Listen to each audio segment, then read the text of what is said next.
Hello everyone. Welcome to next lecture of this C++ series. इस video में हम देखने वाले हैं कि कंट्रोल स्ट्रक्चर्स क्या होता है C++ में और साथ ही में हम कंडीशनल स्टेटमेंट्स भी देखेंगे, लूप्स वगैरह भी देखेंगे। तो शुरू करते हैं। तो सबसे पहले देखते हैं कंट्रोल स्ट्रक्चर क्या होता है। तो कंट्रोल स्ट्रक्चर का मतलब ये है कि ये जो है वो डिसाइड करते हैं कि जो भी प्रोग्राम हम बनाते हैं C++ के अंदर उसका फ्लो क्या और रहेगा, मतलब कि वो किस ऑर्डर में एग्जीक्यूट होगा। और इनको समझना इम्पोर्टेंट इसलिए है क्योंकि जब हम डिसीजन मेकिंग करते हैं सी प्लस प्लस के अंदर, यानी कि किसी डिसीजन पे बेस्ड कोड लिखते हैं, तो हमें पता होना चाहिए कंट्रोल स्ट्रक्चर के बारे में, तो तभी हम डिसीजन मेकिंग कर पाएंगे। अब टाइप्स ऑफ कंट्रोल स्ट्रक्चर देख लेते हैं। तो पहला है सिक्वेंशियल, यानी कि ये एक सीक्वेंस में एग्जीक्यूट होगा। यानी जैसे हमने यानी हमें कोई प्रोग्राम लिखा तो लाइन बाय लाइन वो प्रोग्राम एग्जीक्यूट होगा। दूसरा टाइप क्या है कंट्रोल स्ट्रक्चर का, जो कि कंडीशनल, यानी कि ये कोड जो है वो सीक्वेंस में एग्जीक्यूट नहीं होता है। ये जो है वो कंडीशन पे डिपेंड करता है और कंडीशन के हिसाब से एग्जीक्यूट होता है। और फिर है रेपिटेटिव। रेपिटेटिव मतलब कि अगर कोई चीज हमें बार बार करना हो तब हम रेपिटेटिव कंट्रोल स्ट्रक्चर का यूज करते हैं। तो ये था टाइप ऑफ कंट्रोल स्ट्रक्चर। सबसे पहला कंट्रोल स्ट्रक्चर जो है वो होता है इफ एल्स। तो इसको हम VS कोड में समझेंगे। अब हम समझते हैं कि इफ एल्स क्या होता है। तो एक्चुअली में जो इफ एल्स का कंप्लीट सिंटैक्स होता है वो होता है इफ, फिर उसके बाद एल्स इफ, और उसके बाद एल्स। तो इफ में क्या लिखते हैं हम, इफ के अंदर हम देते हैं कोई कंडीशन और उस कंडीशन को हम इस ब्रैकेट के अंदर लिखते हैं। और फिर उसके बाद ये कंडीशन जब ट्रू होती है तो इफ के अंदर का कोड चलता है, यानी ये जो इफ लिखा है इसके अंदर जो भी कोड लिखा होगा वो चलेगा और ये दोनों नहीं चलेंगे। और अगर ये वाला कंडीशन, इफ वाला कंडीशन अगर फॉल्स हो जाता है तो इल्स इफ वाला कंडीशन चलता है और ये इफ और ये एल्स नहीं चलते हैं। यानी कि अगर वो फॉल्स होगा तो इसके अंदर का कोड चलेगा। और अगर इफ भी फॉल्स हो गया, एल्स इफ भी फॉल्स हो गया, तो उसके बाद जो एल्स में हम कंडीशन लिखेंगे वो चलेगा। तो इसका मतलब हमें क्या समझ में आया कि जब हम इफ एल्स इफ और एल्स यूज करेंगे तो तीनों में से चलेगा कोई एक ही। अब गड़बड़ तब हो सकती है जब हम दोनों में सेम कोड लिख दें, लेकिन फिर भी इसके ट्रू होते ही यही वाला चल जाएगा, ये तो चलेगा नहीं। तो इसीलिए हम मल्टीपल कंडीशंस जब हमारे पास होती हैं तो इफ एल्स यूज करते हैं। इसको इफ एल्स लैडर भी बोलते हैं। यहाँ पे मैं लिख देता हूँ इफ एल्स इफ, कमेंट में लिख देते हैं इसको, if else if else ladder. अब ऐसे तो समझ में आएगा नहीं, इसको एक एग्जाम्पल से समझते हैं। तो मान लेते हैं हमें एक प्रोग्राम बनाना है जिसमें हमें चेक करना है कि कोई नंबर 2 से डिविजिबल है या नहीं। ठीक है, तो उसके लिए पहले हम प्रिंट करवा देते हैं सी आउट एंटर अ नंबर, और नेक्स्ट लाइन में चले जाते हैं एंडर लगा के। फिर हम एक नम नाम का वेरिएबल बनाते हैं और इसको इनपुट भी कर लेते हैं।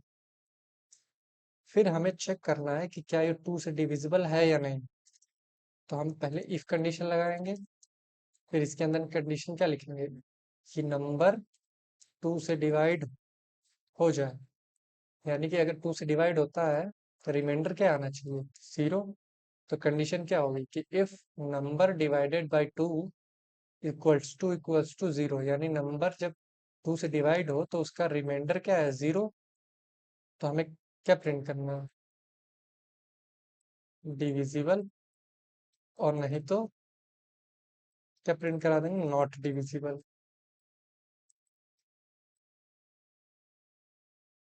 अब इसको रन करा के देखते हैं।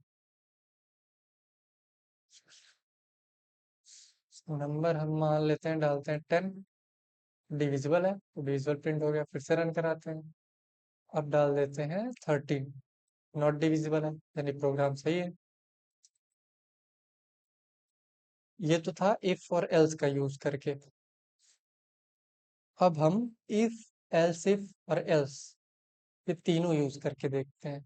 अब इफ एल्स लैडर को समझने के लिए ये प्रोग्राम हम देखते हैं।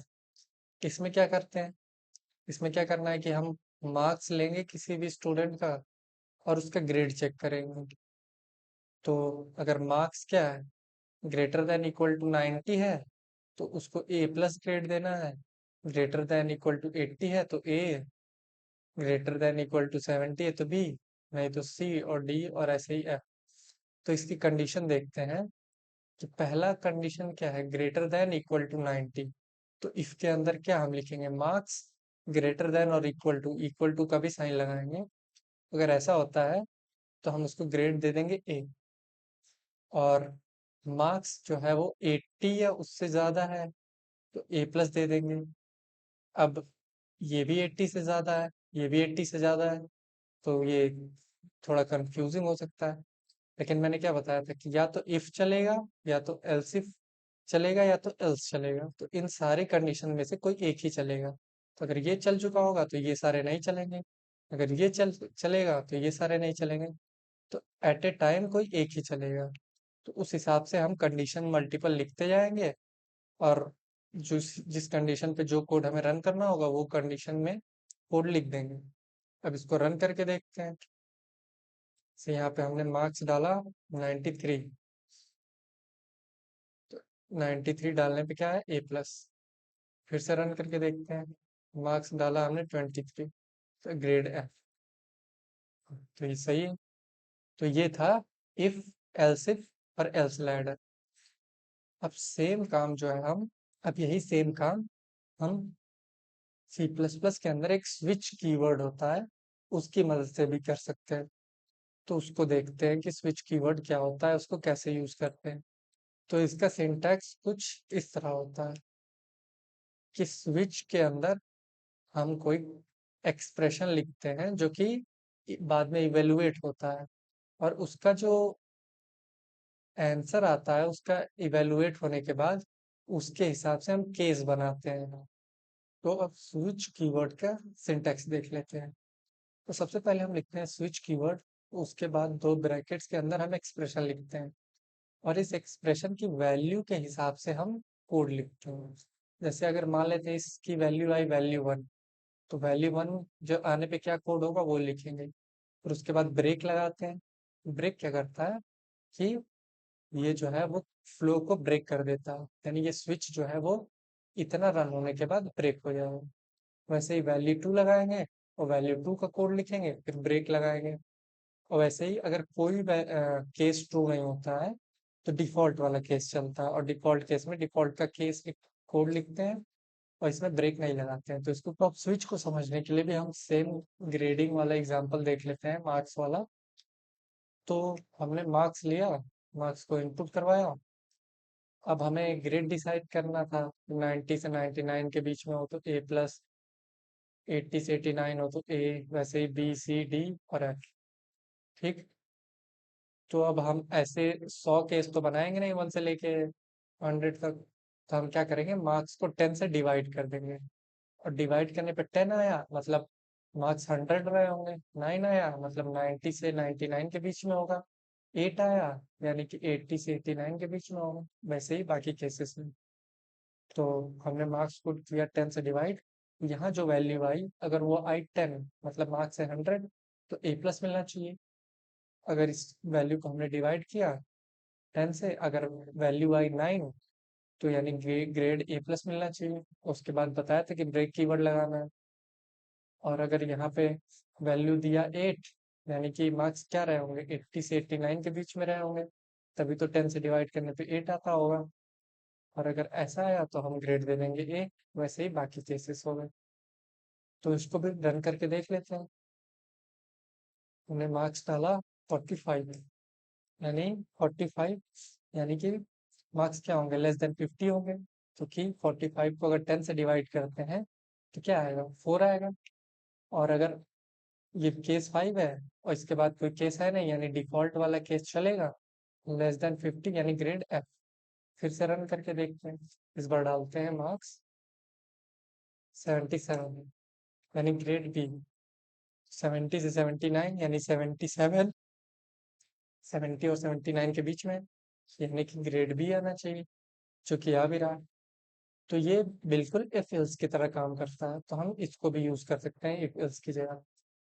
अब यहाँ पे अगर हम ये ब्रेक कीवर्ड हटा दें सारे केसेस में से, तो क्या होगा, अगर ऐसा हम करेंगे, ब्रेक कीवर्ड नहीं लगाएंगे तो सारे केसेस रन हो जाते हैं। तो अभी हमने ब्रेक कीवर्ड हटा दिया है। अब अगर हम इसे रन करें और मार्क्स डालें 89, तो grade A B C D F सारे प्रिंट हो गए। तो मैंने कहा था कि 89 हमने डाला तो यहाँ पे आएगा, और कोड जब यहाँ से रन करना शुरू होगा तो इसके बाद इसको ब्रेक मिलेगा ही नहीं, तो इसके नीचे के सारे प्रिंट हो जाएंगे। और इस बार हम डालते हैं 100, तो 100 वाला आया, 100 वाला केस प्रिंट हुआ, और ब्रेक मिला नहीं इसको, तो इसके नीचे के सारे केसेस प्रिंट हो गए। तो ये ध्यान रखना है कि ब्रेक कीवर्ड लगाना जरूरी है। तो ये था स्विच कीवर्ड। तो अभी हमने देखा कि इफ एल्स कैसे यूज करना है, कंडीशंस कैसे लिखने हैं, और साथ ही में हमने ये भी देखा कि स्विच कीवर्ड यूज करके कैसे हम इफ एल्स की तरह ही उसको भी यूज कर सकते हैं। अब देख लेते हैं इफ एल्स वर्सेस स्विच। तो यूसेज क्या है, तो इफ एल्स जो है वो रेंज में वैल्यूज, अगर हमारा कंडीशन किसी रेंज पे बेस्ड है तब यूज करते हैं। और स्विच क्या है, फिक्स्ड वैल्यूज के लिए है। जैसे एक्सप्रेशन इवेल्युएट होने के बाद स्विच के अंदर कोई वैल्यू ही तो आएगी, तो उस पे बेस्ड अगर हमारा कंडीशन है तो हम स्विच यूज कर लेंगे, नहीं तो एफ एल्स यूज करेंगे। इफ एल्स में क्या है, बूलियन, रिलेशनल या लॉजिकल एक्सप्रेशन हम लिखते हैं। और इसमें क्या है, या तो इंटीजर, हमने देखा ही था केस, केस के आगे इंटीजर वैल्यू लिखते थे, वहाँ हम कैरेक्टर भी ले सकते हैं, और इनम एक, और इनम हम बाद में देखेंगे क्या होता है। रीडेबिलिटी, ये जो है वो थोड़ा सा लेस रीडेबल होता है, क्योंकि इसमें इफ एल्स ऐसे लिखा रहता है, और ये ज्यादा रीडेबल होता है क्योंकि डायरेक्ट वैल्यूज पे बेस्ड केसेस हम लिख देते हैं। ओवरऑल अगर देखा जाए तो ज्यादातर कोई स्विच यूज करता नहीं है, सब लोग इफ एल्स से ही काम चला लेते हैं। लेकिन आपको पता होना चाहिए कि स्विच होता क्या है। अब हम देखते हैं लूप्स क्या होता है। तो लूप्स किस लिए यूज करते हैं, इसके नाम से ही पता चल रहा है। तो अगर कोई भी टास्क हमें रिपीटेडली कई बार करवाना है, तो हम लूप्स का यूज करते हैं। और कितने टाइप के लूप होते हैं, तो 3 तरह के लूप हम पढ़ेंगे। पहला है व्हाइल लूप, दूसरा है डू व्हाइल लूप, तीसरा है फॉर लूप। ये 3 तरह के लूप होते हैं। तो पहले हम देखते हैं फॉर लूप क्या होता है। तो फॉर लूप का सिंटैक्स देखते हैं।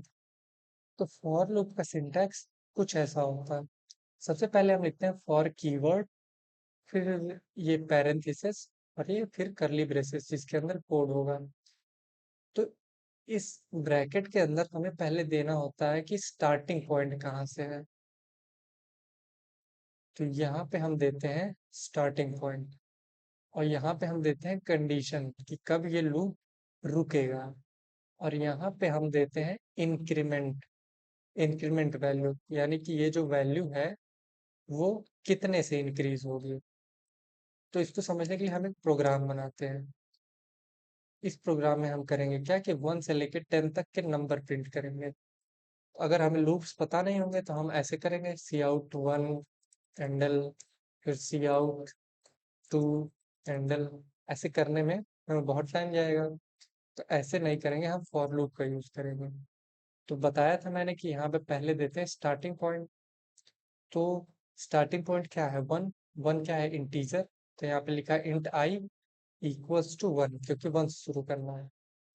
और तब तक हमें करना है जब जब तक आई लेस देन क्या ना हो जाए, 11। क्योंकि जब 10 होगा तो 10 तो हमें चाहिए ही। तो i लेस देन 11 लिखेंगे और i को कितने से बढ़ाना है, तो i equals to i plus one, i equal to i plus one. और यहाँ पे हम इसके अंदर क्या लिख देंगे, सी आउट आई, और अगला नंबर हमें नेक्स्ट लाइन में चाहिए तो एंडर लगा देंगे और इसको रन करके देखते हैं। तो ये 1 से लेकर 10 तक हमारे नंबर प्रिंट हो गए। तो इस हमने पढ़ा भी था, तो हमने पहले पढ़ा था कि इंक्रीमेंट ऑपरेटर क्या होता है। तो इतना ना लिख के सिर्फ हम आई प्लस प्लस लिख सकते हैं, तो भी हमारा सेम आएगा 1 से 10। या फिर हम प्लस प्लस आई भी लिख सकते हैं, तो भी हमारा आएगा 1 से 10। अब इसको एक तरह से और कैसे लिख सकते थे, अगर हमारा आई लेस देन और इक्वल टू भी हो 10 तक, तो भी प्रिंट कर दो, तो भी हम चलाएंगे तो सेम आएगा। ये आ गया। तो ये है फॉर लूप। अब हम इसमें सिर्फ नंबर ही नहीं प्रिंट कर सकते हैं, हम इसमें कुछ भी प्रिंट कर सकते हैं। सी आउट मैं प्रिंट कर देता हूँ अपना नाम, और 10 बार मेरा नाम प्रिंट हो जाएगा। ये नाम आ गया। तो बेसिकली यहाँ पे हम देते हैं कि ये लूप कितनी बार चलेगा, यानी कि ये लूप कितनी बार चलेगा वो इस वेरिएबल पे डिपेंडेंट है। कैसे डिपेंडेंट है, कि जब तक इस वेरिएबल की वैल्यू 1 से शुरू होके 10 तक ना हो जाए, तब तक इसके अंदर का कोड रन करते रहो। तो ये था फॉर लूप। अब हम देखते हैं व्हाइल लूप क्या होता है। तो व्हाइल लूप का भी सिंपल सिंटैक्स है। सबसे पहले लिखते हैं व्हाइल कीवर्ड, फिर ब्रैकेट, फिर उसके बाद ये करली वाले ब्रैकेट्स, और उसके बाद इन करली वाले ब्रैकेट्स के अंदर कोड। तो ये है व्हाइल लूप का सिंटैक्स। अब इसमें क्या होता है कि व्हाइल लूप तब तक चलता रहता है जब तक इसके अंदर की कंडीशन ट्रू रहती है, यानी ये वाली कंडीशन, ये कंडीशन ट्रू जब तक रहेगी तब तक ये लूप चलता रहेगा। अब व्हाइल लूप की हेल्प से भी हम 1 से 10 प्रिंट करने वाला प्रोग्राम बना के देखते हैं। एक वेरिएबल बना लेते हैं इंट आई इक्वल्स टू 10, और यहाँ पे कंडीशन में क्या लिखेंगे, जब तक आई, ये 10 नहीं होगा 1 होगा, तो जब तक आई जो है वो 10 के बराबर ना हो जाए तब तक हमें क्या करना था, सी आउट आई और रेंडल। तो बस हो गया कोड। अब तो चल जाना चाहिए। नहीं, नहीं चलेगा। क्यों, क्योंकि आई है 1, और जब तक आई 10 से छोटा है तो सी आउट हो गया आई, और फिर आई अभी भी 1 है। तो ये लूप हमेशा चलता ही रहेगा।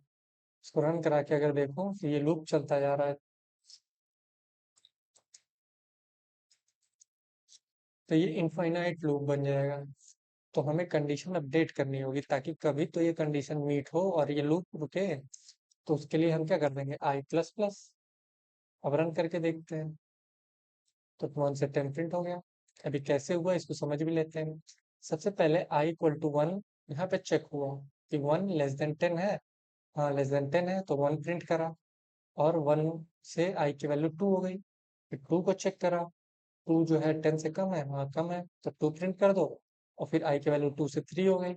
ऐसे ही प्रिंट होते होते जब 10 हुआ, चेक किया 10 लेस देन इक्वल टू 10 है, हाँ लेस देन इक्वल टू 10 है, 10 प्रिंट किया और आई को 11 कर दिया। अब 11 करने के बाद जब चेक किया कि क्या 11 लेस देन इक्वल टू 10 है, नहीं है, तो अब ये लूप ब्रेक हो गया। उसके बाद प्रिंट नहीं हुआ। और यहाँ पे अगर हम आई को प्रिंट करवा दें तो हमें पता चल जाएगा कि आई की वैल्यू 11 है। तो 1 से 10 प्रिंट हुआ और यहाँ पे आई 11 है। अगर इसको हम कमेंट कर दें तो सिर्फ आई को प्रिंट करें तो हमें 11 मिलेगा। ये रहा 11। तो ये था व्हाइल लूप। सिंपल था कि नहीं। अब एक और लूप होता है डू व्हाइल लूप, उसको भी देख लेते हैं। तो यह है डू व्हाइल लूप का सिंटैक्स। तो इसमें क्या करते हैं, हम लिखते हैं डू, दो ब्रैकेट करली ब्रैकेट, और उसके बाद व्हाइल। तो इसमें होगा क्या कि पहली बार ये कोड चल जाएगा, एक बार तो ये कोड चलेगा ही चलेगा। एक बार चलने के बाद उसके बाद कंडीशन चेक होगा कि कंडीशन मीट हो रही है, लूप ब्रेक होगा या नहीं होगा। इसको भी 1 से 10 तक प्रिंट करने वाला प्रोग्राम बना के चेक करते हैं। फिर से वेरिएबल बनाए इंट आई इक्वल्स टू 1। हमने किया क्या, सी आउट आई पेरेंडल, और कब तक, जब तक आई लेस देन इक्वल टू 10। इसको भी रन करके देखते हैं। रन किया। अब ये इनफाइनाइट लूप, ये भी इनफाइनाइट लूप हो गया। क्यों हो गया, क्योंकि आई को इंक्रीज किया ही नहीं हमने, तो यहाँ पे आई प्लस प्लस कर देते हैं। अब रन करके देखते हैं, तो 1 से 10 प्रिंट हो गया। अगर ये कंडीशन हम हटा दें यहाँ से, आई, और यहाँ पे ये कंडीशन लिख दें आई लेस देन 1, तो आई 1 है और यहाँ पे हमने लगा दिया लेस देन 1, तो क्या ये चलेगा? तो इसका आंसर है हाँ चलेगा। क्यों चलेगा? क्योंकि बताया था मैंने शुरू में ही कि डू वाइल लूप जो है वो एक बार जरूर चलता है, उसके बाद ये कंडीशन चेक होती है। तो इसको अगर हम रन करें तो 1 प्रिंट होगा, तो 1 प्रिंट हो रहा है, यानी डू वाइल लूप कम से कम एक बार चलता ही है। तो ये था डू वाइल लूप और फॉर लूप। अब अब समझते हैं नेस्टिंग क्या होता है लूप के अंदर। तो किसी एक लूप के अंदर हम अगर एक और लूप लगा दें, तो उसको बोलते हैं नेस्टिंग ऑफ लूप्स। जैसे ये एक फॉर लूप है, उसके अंदर एक और फॉर लूप लिख गया, तो ये क्या हो गया, नेस्टिंग ऑफ लूप्स। वैसे ही नेस्टिंग ऑफ इफ एल्स भी हो सकता है, एक इफ के अंदर हम एक और इफ लगा दें, उसके अंदर एक और इफ लगा दें, ऐसे ही करते जाएं, तो ये हो गया नेस्टिंग। अब हम आते हैं ब्रेक कीवर्ड पे। तो ब्रेक कीवर्ड हमने देखा ही था स्विच केस के अंदर, कि फ्लो को ब्रेक करने के लिए यूज होता है। वैसे ही हम इसको लूप्स के अंदर भी यूज कर सकते हैं। इसको भी एक एग्जांपल से समझ लेते हैं। तो ये हमारा कोड क्या था, तो ये हमारा कोड था 1 से 10 तक प्रिंट करने वाले नंबर्स का। अब हम चाहते हैं कि जब हमारा नंबर 5 हो तो ये लूप ब्रेक हो जाए। तो इसके लिए हम क्या कर सकते हैं, इसके अंदर लिख सकते हैं इफ आई इक्वल्स टू 5, तो हम ब्रेक कर देंगे, यानी ये लूप ही खत्म कर देंगे। और नहीं तो ये सी आउट होते रहेंगे। रन करके देख लेते हैं, तो 1 से 4 ही प्रिंट हुआ, यानी कि 5 होने पे ब्रेक हो गया है। तो ये था ब्रेक कीवर्ड। इस ब्रेक कीवर्ड को हम व्हाइल लूप में भी यूज कर सकते हैं, डू व्हाइल में भी यूज कर सकते हैं। तो ये हो गया ब्रेक का यूसेज, कि जब भी हमें कोई स्पेशल कंडीशन पे लूप ब्रेक करना हो तो कैसे करेंगे। तो इस वीडियो में हमने देखा कि कंट्रोल स्ट्रक्चर क्या होते हैं, और हमने देखा कि इफ एल्स लैडर यूज करके हम कैसे कंडीशन बेस्ड कोड लिख सकते हैं। फिर उसके बाद हमने देखा कि इफ एल्स का एक और अल्टरनेटिव स्विच, उसको कैसे यूज कर सकते हैं। फिर हमने देखा कि इफ एल्स और स्विच में बढ़िया कौन है, कौन बेटर है, किसको कब यूज करना चाहिए। फिर हमने देखा लूप्स क्या होते हैं, लूप्स के टाइप हमने देखे 3। पहला देखा हमने फॉर लूप, दूसरा देखा व्हाइल लूप, और तीसरा देखा डू व्हाइल लूप। फिर हमने देखा ब्रेक कीवर्ड क्या होता है, और उसके बाद हमने देखा कि ब्रेक कीवर्ड को लूप्स के अंदर कैसे यूज कर सकते हैं लूप टर्मिनेट करने के लिए। वैसे तो लूप टर्मिनेट होगा ही जब उसकी कंडीशन फॉल्स होगी, लेकिन अगर कोई स्पेशल कंडीशन पे हमें लूप ब्रेक करना हो, तब हमने देखा कैसे ब्रेक कीवर्ड लगा के हम लूप को ब्रेक कर सकते हैं। और हमने ये भी देखा कि लूप्स की नेस्टिंग कैसे कर सकते हैं। तो अगले वीडियो में हम लूप्स और इफ एल्स के ऊपर प्रैक्टिस वीडियो देखेंगे, ताकि हमारी प्रैक्टिस अच्छी हो जाए और हमारा कॉन्सेप्ट क्लियर हो जाए। तो मिलते हैं नेक्स्ट वीडियो में।